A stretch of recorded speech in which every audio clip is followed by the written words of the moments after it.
Formula ఈ race కేసులో నిధుల దుర్వినియోగంపై విచారణకు గవర్నర్ అనుమతినిచ్చారు.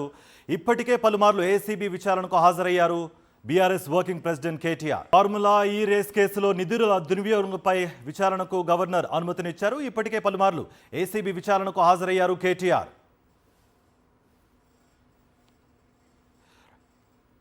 ఇదే అంశానికి సంబంధించి మరింత సమాచారం మా ప్రతినిధి రాకేష్ అందిస్తారు. రాకేష్, ఆల్రెడీ గత కొన్నిసార్లుగా చూసుకుంటే పలుమార్లు ఆయన కేటీఆర్ హాజరయ్యారు విచారణకు. ఈసారి ఎలా ఉండబోతోంది విచారణ? మీ దగ్గర ఎటువంటి అప్డేట్స్ ఉన్నాయి?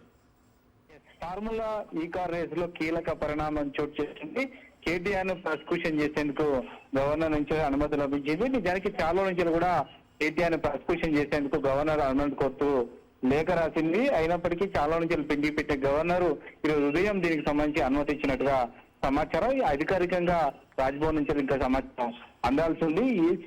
ఈ కేసు విషయంలో పలుమార్లు ఇప్పటికే కేటీఆర్ ను ప్రశ్నించింది. ఈ ఫార్ములా రేస్ లో నిధులు దుర్వినియోగం చేశారు, రాష్ట్ర ప్రభుత్వానికి సంబంధించిన నిధులను ఇష్టారీతిన యూజ్ చేసుకున్నారు, ఖర్చు పెట్టుకున్నారంటూ కూడా ఈ యొక్క ఆరోపణలు ఉన్నాయి. కేటీఆర్ ఈ విషయంలో సంబంధించి విచారణ ఇప్పటికే ఎదుర్కొన్నారు. దీంతో పాటు అప్పుడు మున్సిపల్ సంబంధించిన శాఖకు సంబంధించిన సెక్రటరీ అరవింద్ కూడా దీని కేసులో విచారణ ఎదుర్కొన్నారు. అయితే ఈ కేసులో అయితే ఇది చాలా కీలక పరిణామం అని చెప్పుకోవచ్చు. చాలా నుంచి కూడా కేటీఆర్ ను కాంగ్రెస్ ప్రభుత్వం అరెస్ట్ చేసినట్టు కూడా చర్చ జరుగుతున్న నేపథ్యంలో ఇప్పుడు గవర్నర్ ప్రాసిక్యూషన్ కు అనుమతి ఇవ్వడం అనేది ఒక కీలక పరిణామం చెప్పుకోవచ్చు. ఈ కేసులో నెక్స్ట్ స్టెప్ ప్రభుత్వం పోలీసులు ఏం తీసుకోబోతుందని మాత్రం ఉత్కంఠ నెలకొని ఉంది. అధికారికంగా గవర్నర్ నుంచి అఫీషియల్ అనౌన్స్మెంట్ వచ్చిన తర్వాత దీనిపైన పోలీసులు కూడా మాట్లాడే అవకాశం కనిపిస్తా ఉంది. మొత్తానికి అయితే ఈ కేసు అయితే ఇప్పుడు ఈ రోజు కీలక పరిణామం అనేది చెప్పుకోవచ్చు. ఈ కేసులో నెక్స్ట్ స్టెప్ పోలీసులు విచారణకు కేటీఆర్ ను ఎప్పుడు పిలుస్తారో, ఆ విచారణ సందర్భంగా ఏం చేయబోతున్నారు, అందరూ అనుకున్నట్టుగానే కేటీఆర్ ను అరెస్ట్ చేస్తారా, లేదంటే సంబంధించి విచారణ ఇదే విధంగా కొనసాగిస్తారా? ఎందుకంటే చాలా నుంచి కూడా బీజేపీ నుంచి తీవ్ర విమర్శలు వస్తా ఉన్నాయి. కేటీఆర్ ఎందుకు అరెస్ట్ చేస్తలేదంటూ కూడా ప్రశ్నలు వస్తున్న నేపథ్యంలో కాంగ్రెస్ ప్రభుత్వం దీన్ని డిఫెండ్ చేసేందుకు గవర్నర్ నుంచి మాకు అనుమతి లభించట్లేదు, కేటీఆర్ ను ప్రాసిక్యూషన్ చేసేందుకు గవర్నర్ అనుమతి రావడం లేదు, ఇంతవరకు అనుమతి ఇవ్వలేదంటూ కూడా ఇన్ని రోజుల పాటు కాంగ్రెస్ ప్రభుత్వం చెప్తూ వచ్చింది. కానీ ఇప్పుడు గవర్నర్ అనుమతి ఇవ్వడంతో ఇప్పుడు కోర్టు కాంగ్రెస్ ప్రభుత్వంలో పడింది. దీంతో ఇప్పుడు కాంగ్రెస్ ప్రభుత్వం పోలీసులు ఏం చేస్తారనేది మాత్రం రాజకీయ వర్గాల్లో చర్చగా మారింది. దీనిపైన కేటీఆర్ కూడా మాట్లాడే అవకాశం ఉంది. అటు కేటీఆర్ కూడా అసలు ఈ కేసులో ఏం లేదు, డొల్లా అంటూ కూడా పదే పదే చెప్తున్నారు. ఎక్కడికైనా వెళ్ళడానికి సిద్ధం, అరెస్ట్ చేస్తారా చేసుకోండి అంటూ కూడా అనేక సందర్భాల్లో సవాల్ వేసిన సిచ్యువేషన్ చూసాం. దీంతో మొత్తంగా అయితే ఇది బీజేపీ, కాంగ్రెస్, బీఆర్ఎస్ మధ్య ఈ ఫార్ములా రేసు వ్యవహారం మాత్రం రాజకీయ రగడ కొనసాగే అవకాశం ఉంది. గవర్నర్ అనుమతి లభించడంతో మాత్రం కాంగ్రెస్ ప్రభుత్వం అయితే కొంత ఇప్పుడు ఏం స్టెప్ తీసుకోబోతుందన్న చర్చ అయితే జోరుగా సాగుతుంది. Thank you Rakesh.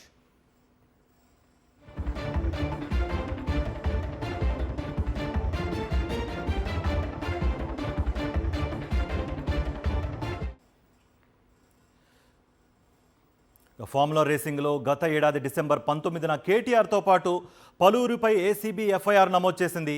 ఎఫ్ఐఆర్ నమోదు చేయడానికి ముందు గవర్నర్ అనుమతి కోరింది. దీనికి గవర్నర్ డిసెంబర్ 16న అనుమతినిచ్చారు. ఆ తర్వాత డిసెంబర్ 18న ఏసీబీ అధికారులు ఫిర్యాదుదారుడైన దానకిషోర్ వాంగ్మూలాన్ని రికార్డ్ చేశారు. ఆ తర్వాతి రోజు డిసెంబర్ 19న అధికార దుర్వినియోగానికి సంబంధించి కేటీఆర్, అరవింద్ కుమార్, బిఎల్ఎన్ రెడ్డి మరో 2 సంస్థలపై ఎఫ్ఐఆర్ నమోదు చేశారు. దీని ప్రకారం 2023లో హైదరాబాద్లో నిర్వహించిన ఫార్ములా ఈ కార్ రేస్ వ్యవహారంలో నాటి మున్సిపల్ శాఖ మంత్రిగా ఉన్న కేటీఆర్ సచివాలయ బిజినెస్ రూల్స్ ఉల్లంఘించి హెచ్ఎండిఏ నిధుల నుంచి 45 కోట్లను ఎఫ్ఈఓకు పంపారని ఎఫ్ఐఆర్లో పేర్కొన్నారు. అంతేకాక ఆ డబ్బులు సైతం విదేశీ కరెన్సీ రూపంలో పంపారని, దానికి ఆర్బీఐ అనుమతి తీసుకోవాల్సి ఉండగా అలా చేయలేదని తేల్చారు. దీనివల్ల విదేశీ కరెన్సీ చెల్లింపుల వల్ల దాదాపు 7 కోట్ల రూపాయలు ఐటీకి హెచ్ఎండిఏ చెల్లించాల్సి వచ్చిందని ఏసీబీ అధికారులు తేల్చి చెప్పారు. కాగా ఈ కేసులో ఏసీబీ అప్పటి ఐటీ పురపాలక శాఖ మంత్రి కేటీఆర్ను 4 సార్లు, ఐఏఎస్ అధికారి అరవింద్ కుమార్ను 5 సార్లు విచారించింది. వీరితో పాటు బిఎల్ఎన్ రెడ్డి, కిరణ్ రావు, ఫార్ములా ఈ ఆర్గనైజర్లు కూడా ఏసీబీ విచారించింది. ఏసీబీ విచారణలో ఫార్ములా ఈ రేసు నిర్వహణలో క్విట్ ప్రోకో జరిగిందని ఏసీబీ నిర్ధారించినట్లుగా తెలుస్తోంది. ఈ రేసుకు స్పాన్సర్లుగా ఉన్న కంపెనీ అప్పటి అధికార పార్టీకి 44 కోట్ల విలువైన ఎలక్టోరల్ బాండ్లను చెల్లించినట్లుగా ఏసీబీ గుర్తించింది. దీంతో ఈ కేసులో కఠిన చర్యలకు ప్రభుత్వం సిద్ధంగా ఉన్నట్టుగా తెలుస్తోంది. ప్రస్తుతం ఈ నివేదికను గవర్నర్కు కూడా ఏసీబీ అందజేసినట్లుగా సమాచారం.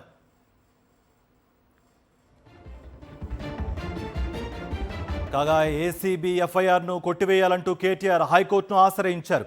అయితే కోర్టు కేసు కొట్టివేయకుండా కేవలం అరెస్ట్ చేయకుండా మధ్యంతర ఆదేశాలు మాత్రమే ఇచ్చింది. ఈ క్రమంలో ఆయన సుప్రీంకోర్టును ఆశ్రయించారు. ఏసీబీ ఎఫ్ఐఆర్ కొట్టివేయాలంటూ అభ్యర్థించారు. ఈ పిటిషన్ను సుప్రీంకోర్టు కూడా తోసిపుచ్చింది.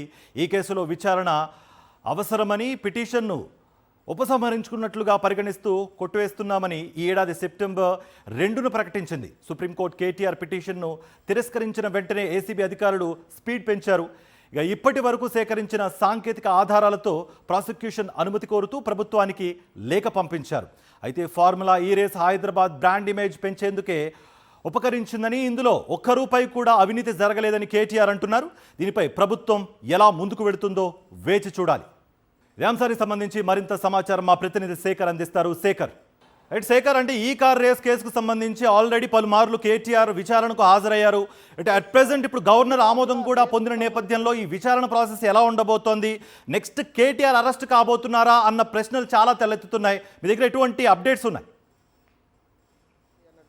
దాంట్లో భాగంగా ఏసీబీ గవర్నర్ అనుమతి కోరింది. ఇప్పటికే అధికారులు అయినటువంటి బిఎన్ రెడ్డి అట్లాగే అరవింద్ కుమార్ వీళ్ళిద్దరి లీగల్ ప్రొసీడింగ్కి అనుమతి ఇచ్చింది గవర్నర్. కానీ కేటీఆర్కి సంబంధించినటువంటి విషయంలో మాత్రం కొంత టైం తీసుకుంది గవర్నర్ కార్యాలయం. ఎందుకంటే లీగల్ ఒపీనియన్ తీసుకున్న తర్వాతనే తదుపరి అనుమతి ఫైల్కి సంబంధించినటువంటి విషయం మీద నిర్ణయం తీసుకున్నలో భాగంగా కొద్దిసేపటి క్రితమే ఈ నిర్ణయం తీసుకున్నట్లుగా తెలుస్తూ ఉంది. రాష్ట్ర ప్రభుత్వానికి గవర్నర్ కార్యాలయం ఈ కేసుకు సంబంధించి కేటీఆర్ మీద ప్రొసీడింగ్స్ చేయాల్సిందిగా ప్రభుత్వానికి లేఖ ద్వారా తెలియజేసినట్టు తెలుస్తూ ఉంది. రాష్ట్ర ప్రభుత్వం గవర్నర్ పంపించినటువంటి ప్రొసీడింగ్ లేఖలో పరిశీలన చేసిన తర్వాత లీగల్ ఒపీనియన్ తీసుకున్న తర్వాత ఏసీబీకి తదుపరి నిర్ణయం తెలిపేటువంటి అవకాశాలు ఉంటాయి. దాని నేపథ్యంలో ఏసీబీకి నిర్ణయం తెలిపిన తర్వాత ఏసీబీ తదుపరి కార్యాచరణ చేపట్టేటువంటి అవకాశాలు ఉంటాయి, తదుపరి విచారణ చేపట్టేటువంటి అవకాశాలు ఉంటాయి. ఇప్పటికే 4 సార్లు ఏసీబీ ముందు మాజీ మంత్రి బీఆర్ఎస్ పార్టీ వర్కింగ్ ప్రెసిడెంట్ ఈ కేసులో హాజరయ్యారు. విచారణకు హాజరైనటువంటి నేపథ్యంలో పలు ప్రశ్నలు ఫార్ములా రేసుకు సంబంధించినటువంటి విషయంలో ఎక్కడ ఒప్పందం జరిగింది, ఎంత మేరకు ట్రాన్సాక్షన్ జరిగాయి, అనుమతులకు లోబడి ఎంత మేరకు జరిగాయి, అనుమతులు నిబంధనలు అతిక్రమించి జరిగినటువంటి అంశాల మీద ప్రశ్నలు అడిగినటువంటి సందర్భాన్ని మనం గతంలో చూసాం. అయితే కేటీఆర్ విచారణ తర్వాత పదే ఒకే క్వశ్చన్ని 4 సార్లు తిప్పి అడిగారు అన్నటువంటి విమర్శలు, ఆరోపణలు, వ్యాఖ్యలు కేటీఆర్ చేశారు. ఇప్పుడు లీగల్ ప్రొసీడింగ్స్ కి గవర్నర్ కార్యాలయం గవర్నర్ అనుమతి ఇచ్చినటువంటి నేపథ్యంలో తదుపరి విచారణ ఏసీబీ ఎలాంటి నిర్ణయం తీసుకుంటుంది, ఎలా విచారణ చేస్తుంది అన్నది కొంత కీలకంగా మారిందని చెప్పుకోవచ్చు. ముఖ్యంగా అరవింద్ కుమార్ అట్లాగే బిఎన్ రెడ్డికి సంబంధించినటువంటి లీగల్ ప్రొసీడింగ్స్ అనుమతి ఇచ్చిన తర్వాత ఎలాంటి విచారణ ముందుకు సాగలేదు, వాళ్ళ మీద ఎలాంటి చర్యలు చేపట్టలేదు. కాబట్టి ఇప్పుడు కేటీఆర్కు సంబంధించినటువంటి విషయంలో అరెస్ట్ ఏమైనా చేస్తారా, లేదంటే లీగల్ ప్రొసీడింగ్స్కి అనుమతి వచ్చింది కాబట్టి తదుపరి చర్యలో భాగంగా ఛార్జ్షీట్ లాంటివి వేసి లీగల్గా ముందుకు వెళ్తారా అన్నది ఏసీబీ చెప్పాల్సి ఉంటుంది. ఈ ఫార్ములా రేసులో కోట్ల రూపాయలకు సంబంధించినటువంటి ట్రాన్సాక్షన్స్ నిబంధనలకు అతిక్రమించి, నిబంధనలకు లోబడి కాకుండా నిబంధనలు అతిక్రమించి జరిగాయన్నటువంటి ఆరోపణలు ఉన్నటువంటి నేపథ్యం. అట్లాగే ఈ ట్రాన్సాక్షన్స్లలో కేటీఆర్ యొక్క అనుమతితోటే ఇదంతా జరిగింది అన్నటువంటి విమర్శలు ఉన్నాయి, ఆరోపణలు ఉన్నాయి. దాని మీద కేటీఆర్ ఎప్పటికప్పుడు కొట్టిపారేస్తూ ఉన్నారు. అధికారులు కూడా ఈ విషయాన్ని ఇంటర్నల్గా మాట్లాడినటువంటి సందర్భంలో నిబంధనలకు లోబడే జరిగింది అన్నటువంటి అంశాలన్నీ కూడా మాట్లాడుతున్నటువంటి పరిస్థితులు. ఏబీసీబీ ఇప్పటిదాకా చేసినటువంటి విచారణలో ఎక్కడా కూడా ఎవరు దోషి అన్నటువంటి విషయం మీద కొంత క్లారిటీ ఇవ్వనటువంటి నేపథ్యం. ఇప్పుడు లీగల్ ప్రొసీడింగ్స్కి అనుమతి ఇచ్చారు కాబట్టి కోర్టుకు సంబంధించినటువంటి విషయంలో ఏసీబీ తదుపరి కార్యాచరణ ఎట్లా ఉండబోతుంది, తదుపరి విచారణ ఎట్లా ఉండబోతుంది అన్నది కూడా చాలా కీలకంగా మారిందని చెప్పుకోవచ్చు. ఇప్పటికే 4 సార్ల ఈ ఏసీబీ విచారణకు హాజరైన మాట్లాడినటువంటి కేటీఆర్ ఏసీబీకి అడిగినటువంటి సమాచారాన్ని అంతా కూడా మేము ఇచ్చాము, మిగతా సమాచారం అంతా ప్రభుత్వం దగ్గరనే ఉంది, ప్రభుత్వం దగ్గర ఏసీబీ తీసుకోవాలి అన్నటువంటి వ్యాఖ్యలు కేటీఆర్ గతంలో చేశారు. ఇప్పుడు గవర్నర్ అనుమతి వచ్చినటువంటి నేపథ్యంలో నెక్స్ట్ స్టెప్ ఏసీబీ నుంచి ఎట్లా ఉంటుంది? కేటీఆర్ను అరెస్ట్ చేస్తారా, లేదంటే కేటీఆర్ లీగల్ ప్రొసీడింగ్స్లో భాగంగా ఛార్జ్షీట్ వేసి ముందుకు వెళ్తారన్నది చూడాల్సి ఉంటుంది. ఓవరాల్గా గవర్నర్ యొక్క అనుమతి అయితే వచ్చింది, తదుపరి విచారణ ఎట్లా ఉంటుంది అన్నది కొంత ఉత్కంఠగా ఉందని చెప్పుకోవచ్చు. Shekhar, thank you Shekhar.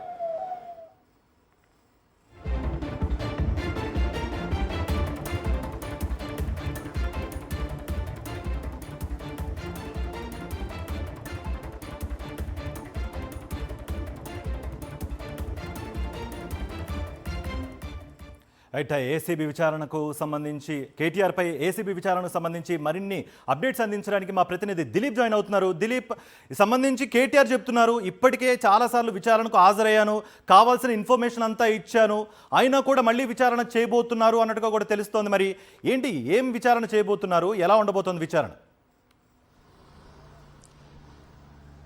Yes Karthik, so BRS working president KTR పైన సో ఏసీబీ అధికారులు ఇప్పటికీ ఈ కార్ రేసింగ్ వ్యాపారంలో చాలా పెద్ద ఎత్తున కూడా నిధులు దుర్వ్యానికి వినియోగించారంటూ కూడా 2 సార్లు ఇప్పటికీ ఏసీపీ అధికారుల ముందు బీఆర్ఎస్ వర్కింగ్ ప్రెసిడెంట్ కేటీఆర్ విచారణకు హాజరయ్యారు. సో ఎక్కడ కూడా ఈ కార్ రేసింగ్ వ్యవహారంలో ఎక్కడ కూడా నిధులు దుర్వినియోగం కాలేదంటూ కూడా బీఆర్ఎస్ వర్కింగ్ ప్రెసిడెంట్తో పాటు అటు బీఆర్ఎస్ పార్టీ కూడా ముందుని చెప్తుంది. సో హైదరాబాద్ బ్రాండ్ ఇమేజ్ పెంచేందుకే సో మొట్టమొదటిసారిగా ఈ కార్ రేసింగ్ ఇక్కడ తెలంగాణలో హైదరాబాద్ లో నిర్వహించమని బీఆర్ఎస్ వర్కింగ్ ప్రెసిడెంట్ కేటీఆర్ చెప్పుకొస్తుంది. సో దీనికి సంబంధించి విచారణకు సంబంధించి సో విచారణ పూర్తినట్టుగా తెలుస్తుంది. సో కేటీఆర్ పైన ఛార్జ్ షీట్ ఫైల్ చేయడానికి ఇప్పటికే గవర్నర్ అనుమతిని కోరింది. సో ప్రజాప్రతినిధిగా ఉన్నాడు కాబట్టి, అలాగే ఒక పార్టీకి బీఆర్ఎస్ వర్కింగ్ ప్రెసిడెంట్ గా కూడా ఉన్నాడు కాబట్టి సో తన పైన సో ఛార్జ్ షీట్ ఫైల్ చేయడానికి గవర్నర్ అనుమతి కోరినట్టుగా తెలుస్తోంది. సో గవర్నర్ కూడా ఏసీబీ అధికారులకు ఛార్జ్ షీట్ ఫైల్ చేయడానికి అనుమతి ఇచ్చినట్టుగా తెలుస్తోంది. ఇక సో త్వరలోనే కేటీఆర్ పైన ఈ ఏసీబీ ఈ కార్ రేస్ వివరానికి సంబంధించి కూడా ఛార్జ్ షీట్ ఫైల్ చేయబోతుంది. సో అలాగే సో మరోసారి కూడా విచారణకు పిలిచే అవకాశం ఉన్నట్టుగా తెలుస్తా ఉంది.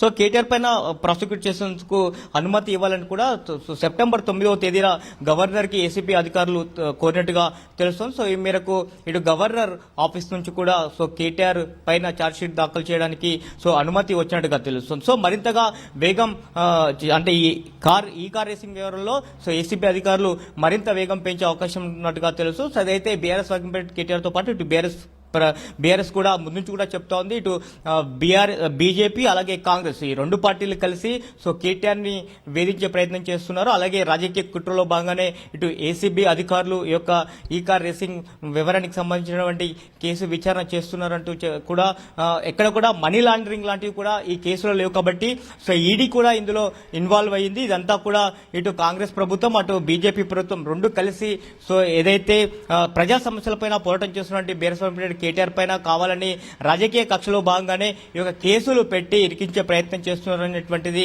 ముందు నుంచి కూడా ఇటు బీఆర్ఎస్ ఆరోపణలు చేస్తున్న పరిస్థితి. సో మరి ఈ నేపథ్యంలో మరోసారి ఇటు ఛార్జ్ షీట్ ఫైల్ చేయడానికి సో గవర్నర్ నుంచి అనుమతి వచ్చిన నేపథ్యంలో కూడా మరోసారి కూడా బీఆర్ఎస్ చాలా ఘాటుగా స్పందించే అవకాశం ఉంది. ముందు కూడా చెప్తుంది ఎన్ని కేసులు వేసినా కూడా మేము కోర్టులోనే మాకు న్యాయస్థానాల పైన నమ్మకం ఉంది, సో రాజ్యాంగం పైన నమ్మకం ఉంది కాబట్టి న్యాయస్థానాలను తేల్చుకుంటామని చెప్తున్నటువంటి బీఆర్ఎస్ పార్టీ సో మరోసారి మరి ఏ రకంగా స్పందిస్తున్నారు. సో ఇప్పటికైతే రాజకీయ కుట్రలో భాగంగానే ఇటు కాంగ్రెస్ ఇటు బీజేపీ 2 పార్టీలు కలిసి ఆడుతున్న నాటకాలు అంటూ కూడా బీఆర్ఎస్ చెప్తున్న పరిస్థితి కనిపిస్తుంది. Karthik, thank you.